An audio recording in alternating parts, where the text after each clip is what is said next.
Hey y'all, I'm Val with Ourforeverfarm. Today I'm doing something I'm so excited about. So we're doing three things. We are making potato chips, homemade. That's the first thing we're gonna do. The second thing is I'm gonna make homemade pimento cheese because that's what I want today. And the third thing is I'm gonna make Sweet Hunter a Reuben sandwich. And so I'm excited. I hope you are. I hope you'll enjoy it. What I do is fill up a bowl full of water. It can be a pan or whatever. The second thing is I wash my potato and I leave my skins on. This is a really easy thing to do. I don't know if you've made homemade potato chips or not, but we don't even buy potato chips unless it's like for a convenience sake, you know, like a party or the kids are coming over or something like that. So I've got this little Pampered Chef slicer. It slices them perfectly thin. You can also do this with a knife. I used to use a knife to make my potato chips, but this makes it so much quicker. I got this at a yard sale. So I'm at the very end of doing my potatoes, so I try to always use this little safety thing. Let's see if it's working here or not. It needs to be pulled out a little bit. Anyway, to get the last bit. Now, it's just Sweet Hunter and I, so we don't use a lot of potato chips. Although you can put these in a Ziploc or a jar, and they work great the next day. They're so good. Now, I'm sure there's a certain kind of potato that is best, but I just used what I have. So I am going to, I think I'm going to quit right there.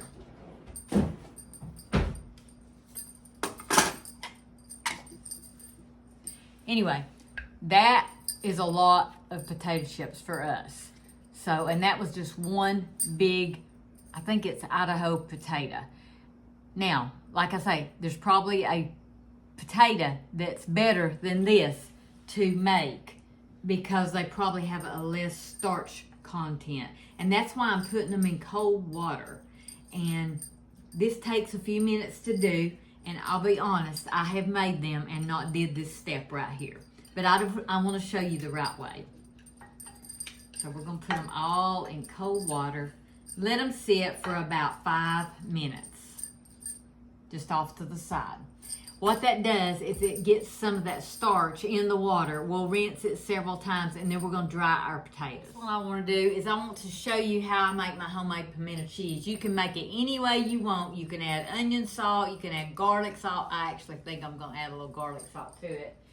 And what I did is I shredded my cheese. This was frozen cheese and I stuck it in the microwave and I almost cooked it. But it shredded up just fine.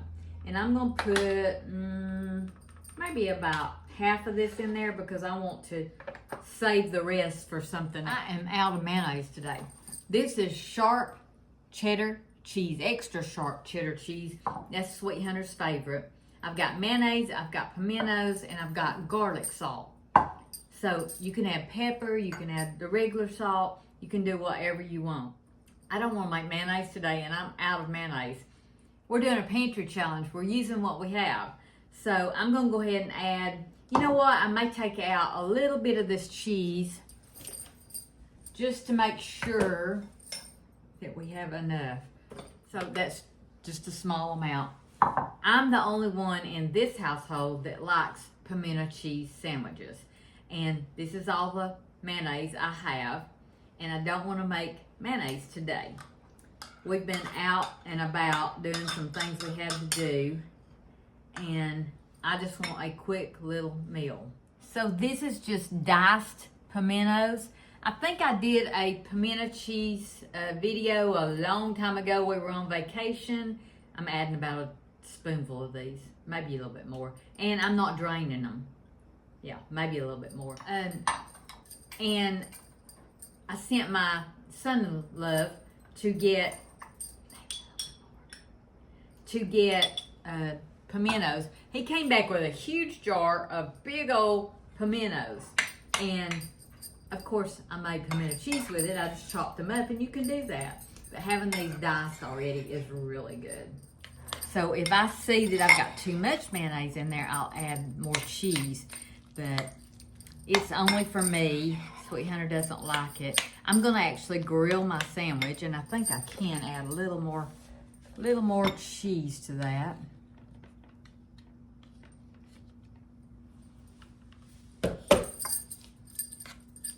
This is absolutely delicious.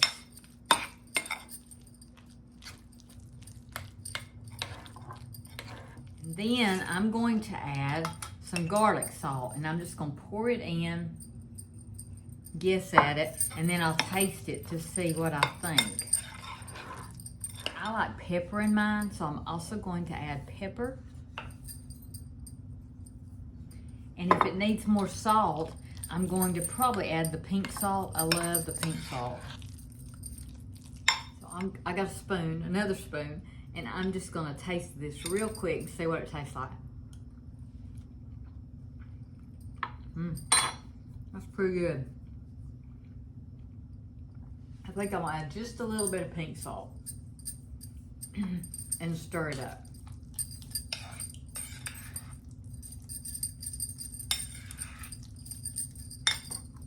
One more bite. Perfect. We have a friend that it's her gift when somebody's sick or needs help. She makes chicken salad and pimento cheese. She brings loaves of bread, crackers, croissants, and just brings the pimento cheese and the chicken salad for a gift. It is a ministry. Well, I forgot to show you, but I took my pimento cheese and I placed it in a storage container. And while I'm doing everything else, I'm just gonna put this in the refrigerator. I'm at a pantry challenge and my freezer and refrigerator is still full. So in this pantry challenge, I'm mostly working on my freezer stuff. But today we're just doing sandwiches and chips. Let's rinse the potatoes and get them ready to dry. It really does help when you do this step, when you rinse that starch off of your potatoes. And I try to rinse them at least twice until the water's clear.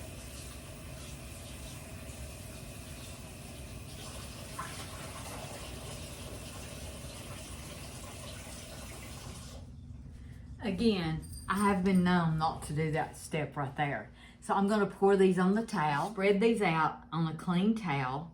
Just spread them out as good as you can. I really don't want to pour it because there's water in there. And I just did that. And we're gonna let these drain on this towel, and we're gonna dry them off too, as much as we can. When water hits the hot grease, sometimes it really splatters out, and we don't want to do that.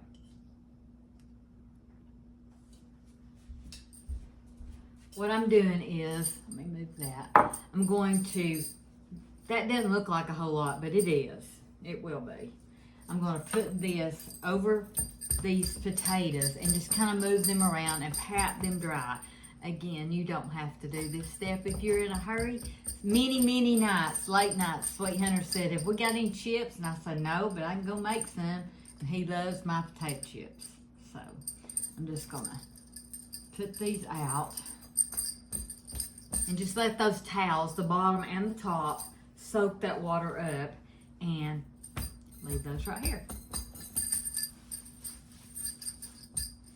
I've got this little Fry Daddy. I thought it was a Fry Baby. It's so little, but it says Fry Daddy. I'm going to plug this up. This is so easy to make, but you don't have to have a deep fryer. I've got another deep fryer I could use too, but it makes a little noise, and I thought this would be better. I keep my potato grease in here. I usually cook potato chips maybe 8 or 10 times before I actually change the grease in it. So you put your potatoes in slowly, a few at a time, and they come to the top. And then you just twirl it around and let them cook for just a few minutes. It's not long. And you'll notice the grease is cooling down, and that's when you'll take them out and put them on towels or paper towels or whatever. And this is about how I dry them. I just make sure the towels can soak up most of the stuff.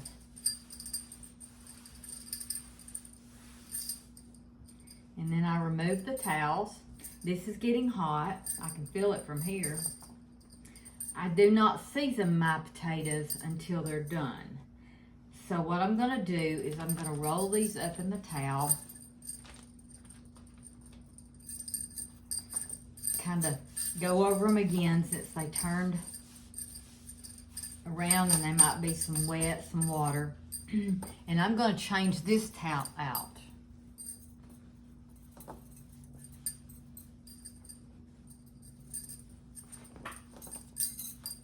So both these towels are clean.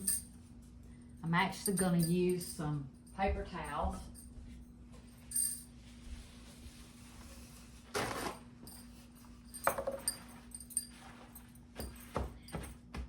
And on the video, I'm sure this looks like it's a little bit complicated.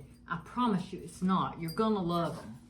You may have a deep fryer that you know when these are done. I don't. So when my potatoes are done, this is what I'm going to lay it on right here. And I'm telling you, these are good warm, but they're really good cold too. And I'm just going to drop one potato into the deep fryer and see if the grease is hot. And it's not. I hear it sizzling a little bit, but it's not. If you think your potatoes are a little bit wet, just wipe them off on the towel. It'll be fine. And again, you don't want to do this many at a time. You want to do a few at a time. So this potato is just about to reach the top. As I put more potatoes in, the temperature is gonna drop. So I'm not in a hurry right now to put many potatoes in. But it is at the top, so I'm going to go ahead and drop my potatoes in. You can drop these in with a slotted spoon. That's what I get them out with. Or you can drop them in just like I do. And I do just a few at a time. I don't want the grease to overflow, and I don't want, I want just a few at a time to be done. It's cooking now. You can see they're already come to the top, and they're just deep fried.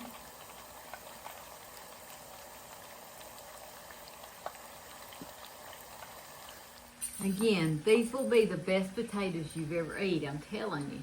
So I'm just going to twirl these around. They've not started turning brown yet. Stir these because I don't want them to stick together. This was a big potato, so this might take just a little bit longer than the normal potatoes that I do. This was actually one of those jumbo bacon potatoes.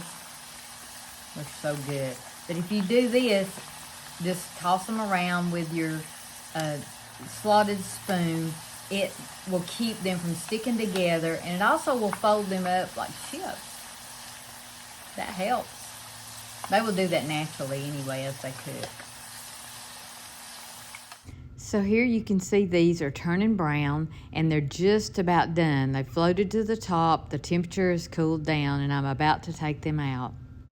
Now this is just my first little batch, and I want you to look how pretty they are. Let's see if I can let me get you over here. Look how pretty they are. They're so pretty. And what we're going to do is just spread them out.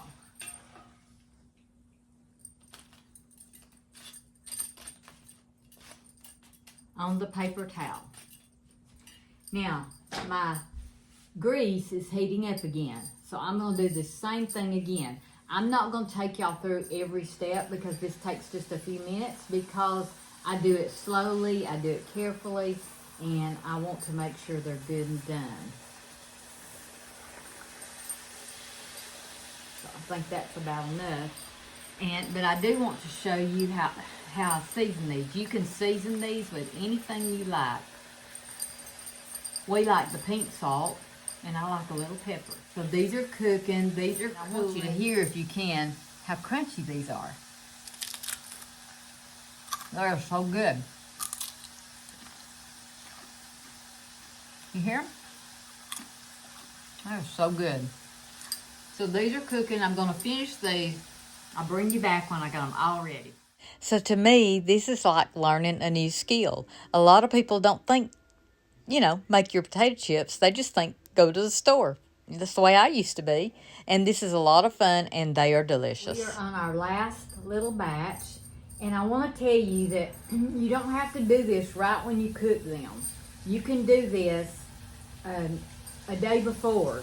You can do this, like pick one day, like I do my biscuits, and just make potato chips. They're really good, and they last for several days. While I'm doing this, before we end the potato chip video, I want to warn you, especially my grandchildren, if you're watching this and you want to make potato chips, you have to do it with me or your mother or your daddy, because grease is very hot and it's very, very dangerous. It's not anything to play around with. And I'm used to doing this, and so that's just my warning, my disclaimer. Even an adult, be very, very, very careful. All right, I've tossed these around a little bit. That's our last little batch. Now what we're going to do is we are going to drain our sauerkraut for our Reuben sandwiches. And that goes for your grandchildren too. We don't want any accidents in the kitchen. Another thing you don't want to do is you don't want to walk away from your potato chips. Now, I was right here at them when I was opening this sauerkraut. This is just a can of sauerkraut from the store. And I'm just going to let it drain really good. These are just about done. Our sauerkraut is for our sandwiches. And I do want to tell you, when you drain this, and I'm going to get a spoon and mash it around because I want all that fermented juice out of there. I'm going to save that juice and put it in my beans or something like that because it's good for you. But you want as dry a sauerkraut as you can get. So that's why I want to do it like this. And I may even put it on this towel and let it drain. Potato chips are done. And I'm going to unplug my deep fryer and it'll start cooling off. Now this last little bit, I don't think I'm going to season them with salt or anything, and because when they cool, I'm going to toss these around, and I've got enough salt and pepper on here, and then I'll taste them and make sure they're good. I don't want them too salty, but man, they're good. So I've let this drain, and you see you can still mash it and get lots of juice out of it. We don't want any of that juice in our sandwich. We want a dry sauerkraut as we can get. But again, we don't want the juice to go to waste. That's why I say it's really, really good for us. The only thing you have to do is remember it's in the refrigerator. So I'm going to put this on a clean paper towel, on this towel with the chips, while I'm doing the rest of the sandwich. This is so much fun, y'all. I'm so glad you're here. These have cooled just a little bit, and I'm just going to toss them around in this salt and pepper, and they will get, there will be plenty on here. When you salt and pepper these, while they're hot and they've got the grease, because they do dry really crunchy. They drain and they're really crunchy. But when you put the salt and pepper on, it does stick to the potato chip. I actually really love homemade potato chips. I'm going to be full before we get our sandwiches done.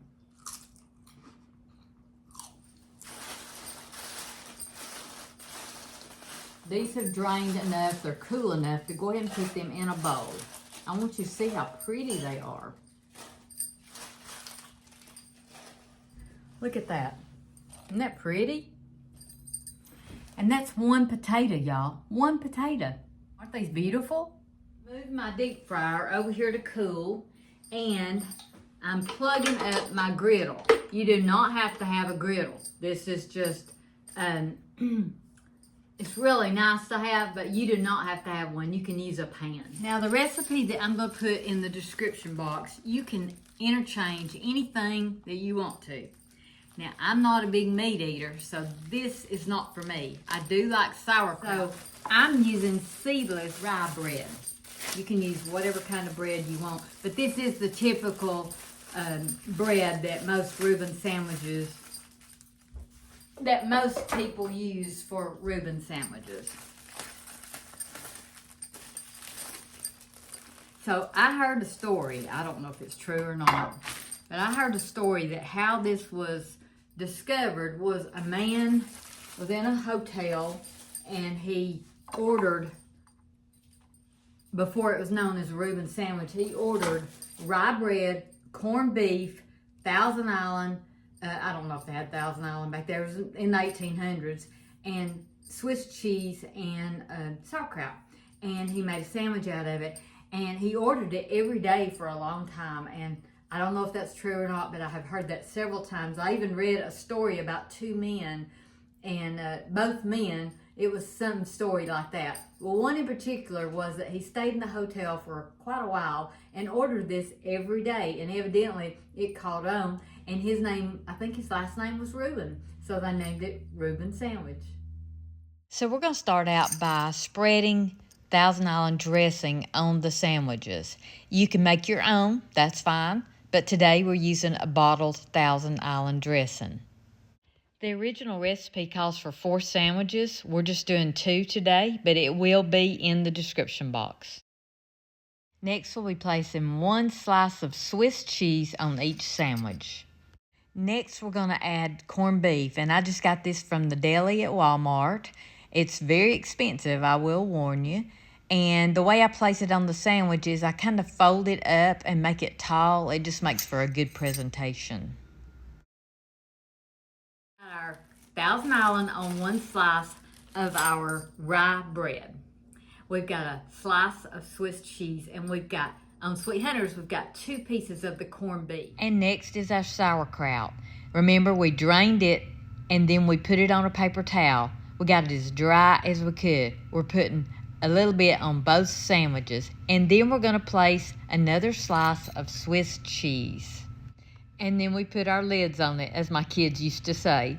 We put another piece of bread on top. And next, we're getting it ready to go on the griddle by placing soft butter on one side of each of the sandwiches. And y'all know I love salted butter. So I put the butter side down, and all we're doing is grilling this Reuben. That's all we're doing. And I'm gonna butter the other side.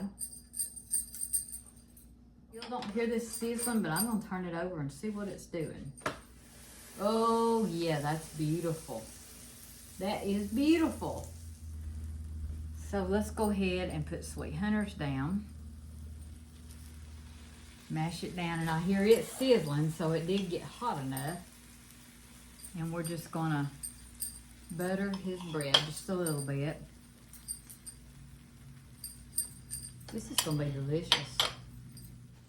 So again, remember, you don't have to have a griddle to do this. I just have this. This griddle is from Walmart. It's the Beautiful brand, and me and my daughter Mandy both have this, and I love it. It's just very convenient. It's great to make pancakes on.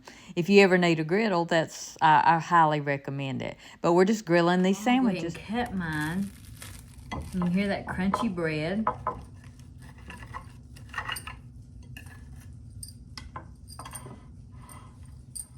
And before Sweet Hunter comes in here after his, I'm going to go ahead and taste test this. Y'all know this isn't my thing because it's meat. I love sauerkraut. I love Swiss cheese, but the corned beef, I probably could leave it off. But I'm going to taste of it. I'm sure I'll like it. There's hardly anything that I don't like Sweet Hunter doesn't like sweet potatoes. He doesn't like onions. He doesn't like garlic. There's hardly anything I don't like.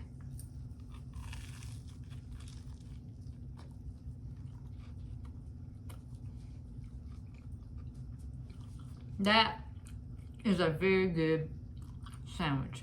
So good. I'll tell you what I'm going to do. I'm going to go ahead and cut his.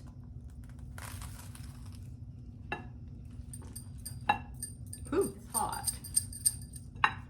He's got a little more meat, so it takes a little more cutting. And I'm going to go ahead and put this one on here too. I'm going to put his chips on.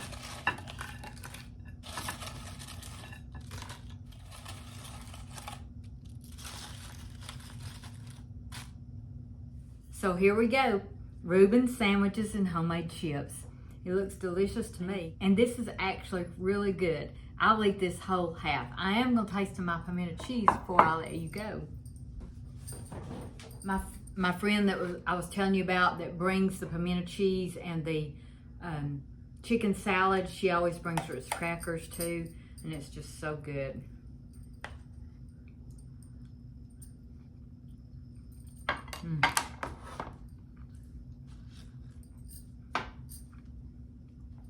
You know I've already tasted these. Can y'all hear it? So crunchy.